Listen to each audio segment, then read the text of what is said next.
Maulan na umaga. In everything, give thanks.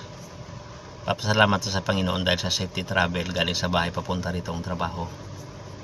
Hindi masyadong matagal ang pagmaneho kasi wala masyadong sasakyan dahil nga sa maulan. So in everything, give thanks sa mga malilit na bagay. Papasalamat tayo pa rin sa Panginoon. Minsan umuwi ako galing trabaho.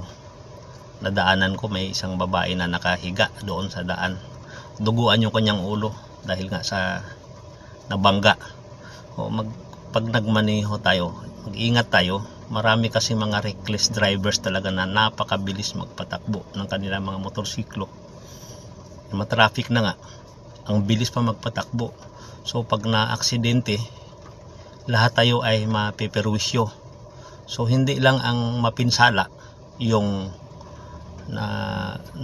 reckless driver, pati yung binangga niya na nag-iingat pa, minsan pati pedestrian walang patawad, nasasagip pa yan o nababangga. Mahalaga ang buhay, magmaneho tayo na maayos at lahat naman tayo makarating sa ating patutunguhan ng maayos ang pangangatawan at ang kondisyon, basta mag-ingat lang tayo sa pagmamaneho. So be careful and be thankful. Maraming salamat po.